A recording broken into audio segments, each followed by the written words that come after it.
She called me immediately when she had felt something and was going to go in for a mammogram. And after that, she called and said, yeah. And she said they're going to do a biopsy. And of course, traumatized and just kind of wondering what her future would bring. And she has her daughters. One of them was expecting her first grandchild, but she stays strong.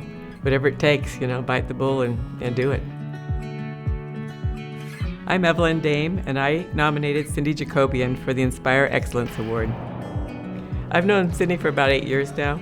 I was doing a wall upholstery job for a designer for a parade home, and she came onto the job, and we just kind of struck it off really well from the beginning. We got to know each other just as we worked side by side for hours on end. She's kind of a no-nonsense person. I think that she looked at her circumstances and decided, I can either crawl up in a ball and be a recluse, or else I can continue to do the things I love.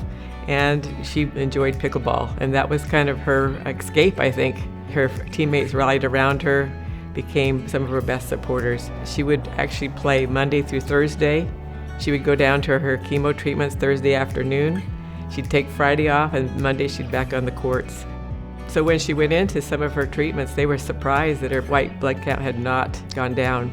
And then when they asked, what are your energy levels? She said, I have full energy. And they were like astonished. And they said, really, it's because of your keeping up this pickleball routine and this exercise routine. So she really feels like that's what not only mentally, but physically helped her to get through this. After she was diagnosed, she realized October was coming up, and that was Breast Cancer Awareness Month, and she thought, what can I do? And so she decided to put this fundraiser together, and she reached out to her friends in her pickleball group and just said, hey, what do you think? And they were like, hey, let's do this.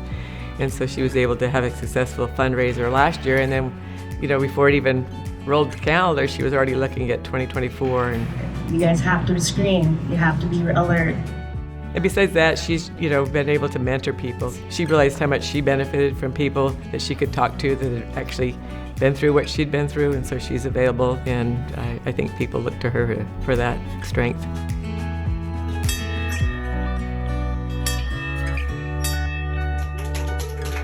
Probably the sweetest picture I saw was her holding her new granddaughter, and I thought one day, Caroline's gonna look at this picture and you're gonna be able to tell her your story.